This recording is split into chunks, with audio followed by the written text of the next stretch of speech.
Hey, my voice is still, as you can hear, is still trying to dip out on me, but we're holding strong because I wanted to come on and just encourage you all today. And in fact, if you're watching this right now, if this has been helpful, if any message that I've shared has been helpful, just let me know in the comments if you could benefit from daily encouragement, so that you just jump in when you can. If you could benefit from that, I just want to hear from y'all first.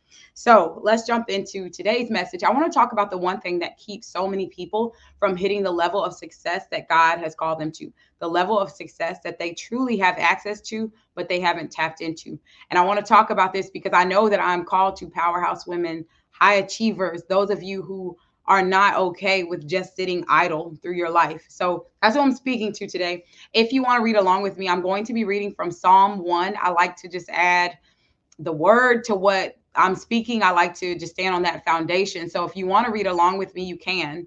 And you have just a second to grab that. When we come back, I'm going to talk to you just a little bit about this one thing that you want to make sure you're mindful of in your life. And I have seen testimony after testimony after testimony of people implementing this and seeing success on the other side. So don't go anywhere. I'll be right back. I'm going to jump into this message when I get back. So Psalm 1, if you want to read along.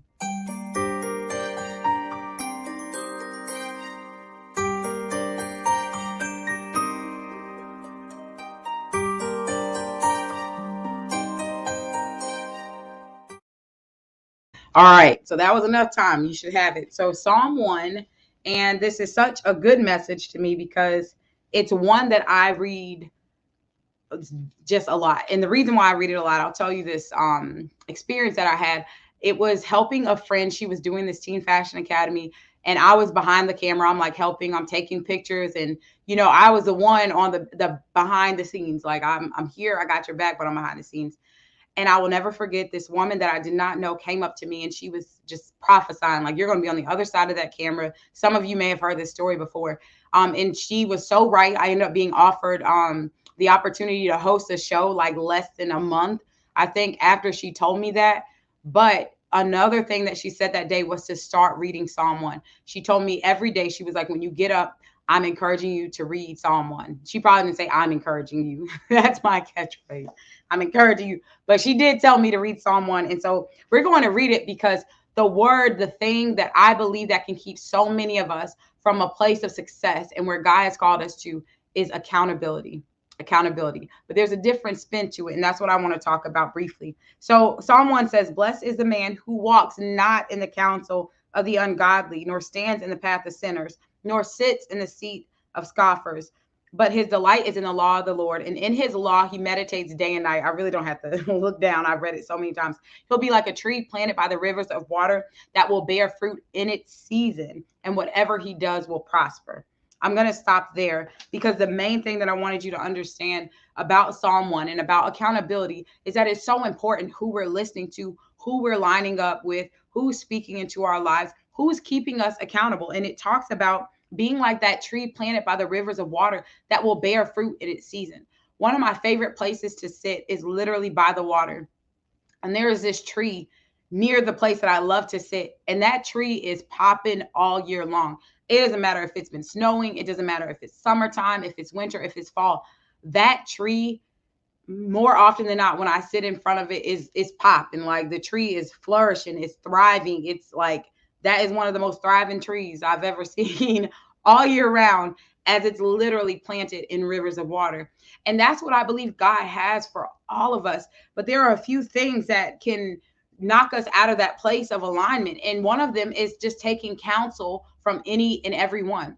It's being lined up, being attached to, being in the company of just any and everybody. So if you've seen that your circle is starting to change or that the people that you're spending your time with is changing, you're living that Psalm 1 life. And that's an amazing thing because when we think about accountability, it's so important who we're willing to be accountable to and how we're willing to be accountable. Because there are people holding you accountable to things that they have no business trying to hold you accountable to. And you don't even know what the source of that, in quotations, accountability is. I've seen recently that I won't get into the story behind it, but there was something that went viral. And I remember like so many people lashing out saying, well, these people need to be held accountable.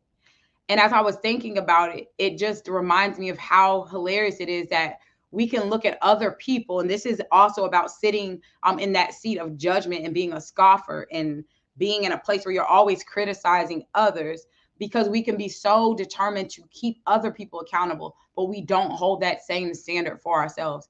Why aren't you keeping yourself accountable to the level that you feel everyone else needs to be accountable? And this was convicting. I'm not saying that just to you all, like for myself. I recently went to this game and I remember a woman, she did something that I deemed outlandish. So in that moment, I was like, ma'am, like I just can't stand injustice. So I'm like, ma'am, like someone needs to hold her accountable. So I spoke up to her actions. But even as I think back on that moment of speaking up to her, I felt not quite, I would say almost a conviction to have that same level of accountability to myself. Like, how often do we allow ourselves to get away with any behavior, broken promises, things that we said we were going to do? We said we're going to take care of our bodies. We're going to eat more healthy. We're going to be consistent, showing up with content like this. We're going to do insert anything. However, when the rubber hits the road,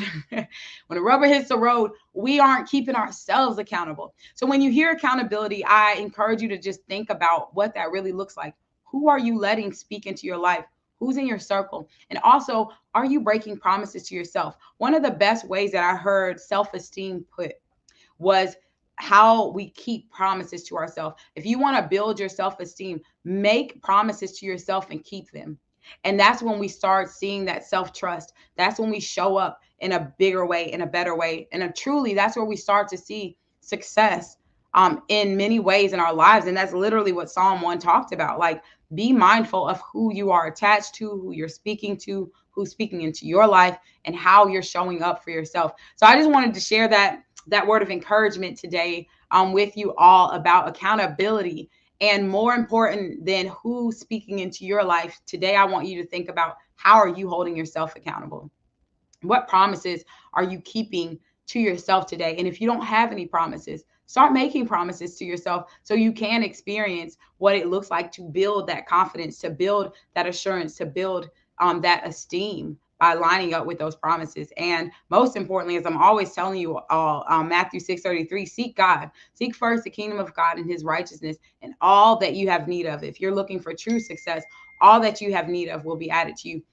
So that's my encouragement for you today. Now, listen, if you are a high achiever, you should see this scrolling right now. Powerhouse women, those of you with a message and you're ready to turn it into a movement. What I find is that many of the women that I work with, you have this incredible platform. You've written a book. Some of y'all have written a book, but it's collecting like layers and layers of dust because you're not getting it into the hands of those that need it most. You might have an audience. You probably have people following you and you're growing and you're seeing growth in the numbers of people, but they're not turning into those clients that you have been looking for and praying for and wanting to see people actually receive the help that you offer. So I share that because I have something that I believe is an incredible resource to help you take that next step. The best next step that you can take to turn that message into a true movement is by getting the starter kit at increaseyourvoice.com. You can go to increaseyourvoice.com to get that.